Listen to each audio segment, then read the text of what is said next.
कहेंगे शास्त्री, क्या अच्छा लगता है आपको उनमें? उनमें ठठड़ी के बड़े सबसे अच्छे वही शब्द। जो हिंदू राष्ट्र बनाने की बात कही जा रही है, इसको लेके आप क्या सोचते हैं? बिल्कुल सही बात है ना। अगर आज नहीं जगेंगे तो कब जगेंगे? आज तो जगना ही है। अगर आज हम नहीं जगेंगे तो हमारे जो हम हैं इससे नीचे हमारे बच्चे चले जाएंगे और उससे भी नीचे अगले के बच्चे चले जाएंगे। तो आज नहीं जगे तो कब जगे? अच्छा, माता पिता को क्या शिक्षा देनी चाहिए? जो माँ बाप का कदर नहीं जानेगा वो दूसरे कास्ट में भी जाके वो दूसरे माँ बाप को, दूसरे के आदमी को आदमी कह के कोई फायदा है? क्योंकि अपने बाप का वही बाप बनाओ तो अच्छा लगता है। दूसरे के बाप कहने से बाप नहीं हो जाता। फिर वही लड़कियां कटेंगी मरेंगी तो कहेंगे, फिर बाद में माँ बाप भी दिखते हैं, फिर कहेंगे मेरी माँ है, मेरी बाप है, फिर क्या कहेंगे? बचना चाहिए इन सब चीजों से। माता पिता क्या? कानून होनी चाहिए, सनातन बोर्ड बननी चाहिए। सनातन बोर्ड जी हाँ, मतलब ये है कि वक्फ बोर्ड हो सकता है तो सनातन बोर्ड क्यों नहीं? नहीं हो सकता है। बांग्लादेशी जो आजकल के युवाओं को, जो हम लोग सनातनी को इतना परेशान कर रहे हैं, उनको भी पाकिस्तान जाना चाहिए और हमारा अगर पाकिस्तान में तो हमें वापसी देना चाहिए। पाकिस्तान में जो हिंदू है वो भारत में आना चाहिए। बस हमें यही हमारा सीख यही कहता है, हमारे गुरु यही सिखाते हैं कि अपने को पकड़ो। जो बोला जाता है कि बटोगे तो कटोगे, वो बाबा योगी बाबा भी बोलते हैं, धीरेन्द्र शास्त्री भी बोलते हैं, क्या लगता है? बिल्कुल ठीक बोलते हैं। वे जो कह रहे हैं वो ठीक कह रहे हैं और ऐसा ही होना चाहिए। हिंदू राष्ट्र होना चाहिए देश। हाँ, अगर उनका मतलब बाघ बोर्ड बन सकता है तो हिंदू बोर्ड बन सकता है ना। गौ माता को राष्ट्र माता घोषित कर दिया जाए। बिल्कुल होना। हम हमारे घर पे 2 गाय हैं, 2 भैंसें हैं, ठीक। और हम सुबह जब रोटी हमारी माँ करती है पहले गाय के लिए देती हैं, उसके बाद हम खाते हमारे पिता खाते हैं। हम पहले गाय देते और ये लोग गाय को काटते हैं। आप 7 तारीख से ही जुड़ गए थे यात्रा में? हाँ, और जाएंगे 16 तक। 16 तक फिर धाम भी जाएंगे। धाम भी जाएंगे हम। क्या कहेंगे? सबसे पहले सनातनियों के लिए हाथ जोड़ के नमस्कार, ताकि सब लोग सनातनीय आगे अमर रहें और हमारा देश जो है सनातन की तरफ बढ़ चुका है।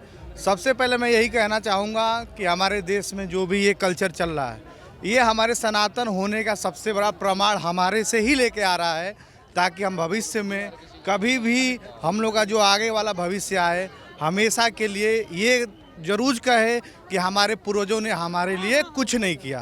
तो मैं आपसे सबसे बड़ा यही बात कहना चाहता हूँ, जैसे राम मंदिर का खुदा था 500 साल पहले, जब उसका नींव खुदा था, आज मंदिर बना, वैसे ही संकल्प लिया गया है कि हिंदू सनातन राष्ट्र बनेगा। तो ये संकल्प का स्टार्ट हो चुका है और योगी जी आने वाले हैं हमारे सनातन में, और जैसे प्रधानमंत्री बनेंगे और वो आगे हिंदू राष्ट्र घोषित किया जाए। अच्छा, कुछ लोग बोलते हैं कि पढ़े लिखे लोग नहीं आते हैं, शास्त्री जी जो लोग पढ़े लिखे हैं वो नहीं आते हैं, अंधविश्वासी लोग उनकी पद यात्रा में आते हैं, ऐसा क्यों बोला जाता है? देखिए, सबसे बड़ी बात यह है कि इसमें अंधविश्वास और अनपढ़ और पढ़े लिखे का कोई मतलब नहीं है। जैसे हम लोग सनातनी हैं तो पढ़े लिखे भी हैं, और बिना पढ़े लिखे की बात छोड़ दीजिए। जब यहाँ का हर बच्चा आदमी, हर इंसान यहाँ का सनातनी है, तो इसमें शिक्षा का कोई महत्व नहीं होता है। सबसे बड़ी चीज़ होती है अपना धर्म, अपना विचार और अपना सनातन। जैसे कि हमारे अभी संकल्प में ये 7 प्रण लिया भी गया है कि सबसे शांति बनाइए, एक दूसरे को शांति बना कर रखो, कोई भी यहाँ पे भाईचारा बनाए, उसके लिए आप जो भी करना है करो। और सबसे बड़ी बात यह है कि सनातन हमारा धर्म जो है वो आगे बनेगा ही। ये प्रण ले लिया गया है तो इसमें कोई संदेह नहीं है, कोई लाग लपेटा नहीं है, ये बनना तय है। अच्छा, कुछ लोग कहना है कि अगर शास्त्री जी भविष्य देख सकते हैं तो वो ये क्यों नहीं बता देते कि इंडिया मैच जीतेगी नहीं जीतेगी, कोई आतंकवादी अटैक होने वाला है नहीं होने वाला है, ताकि उसको रोक लिया जाए। ऐसा भविष्य वो बताते नहीं हैं, पर्ची निकालते हैं और ऐसा लगता है उनको देख के कि पहले से ही पर्ची पड़ी हुई है, पहले से ही पता होता है उनको, बस कैमरे के सामने ढोंग करते हैं। कई बयाने आते हैं ऐसे। देखिए, सबसे बड़ी बात है कि ये आगे का कर्म किसी का निश्चित नहीं होता है। कर्म करना अपने स्वभाव का, अपने प्रकृति का नेचर है कि हम कर्म करेंगे तो फल का चिंता नहीं करेंगे, कर्म करेंगे तो फल जरूर मिलेगा। इंसान का काम का है, इंसान का कार्य है काम करना, उसका फल का चिंता नहीं करना। हम सनातनियों को यही सिखाया गया है कि आप शांति बनाओ और अपना कर्म करो, और कर्म से आगे बढ़ोगे तो आपको पक्का एक दिन आपको लक्ष्य मिलेगा।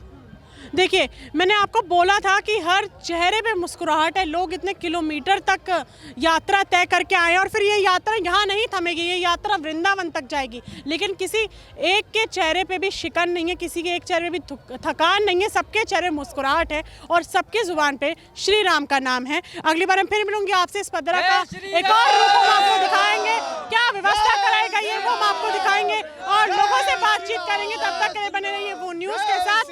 हम यहाँ की हर खबर अपने चैनल के माध्यम से आप तक पहुँचाएंगे। और एक और बात, यहाँ पे इतने लाखों लोगों की व्यवस्था कराई गई है, सोने की व्यवस्था कराई गई है, यहाँ पे खाने की व्यवस्था कराई गई है और ये व्यवस्था करानी बहुत बड़ी बात हो रही है और ये व्यवस्था अब तक मंगल जा रही है। कोई रुकावट इस व्यवस्था में, इस सुविधाओं में यहाँ पे नहीं आई है और ये व्यवस्था आगे तक ऐसी ही चलती रहेगी जब तक ये पद यात्रा वृंदावन तक पहुँचेगी। मेरे साथ बने रहिए, तब तक के लिए बने रहिए वो न्यूज़ के साथ। मैं यशस्वी शर्मा, धन्यवाद।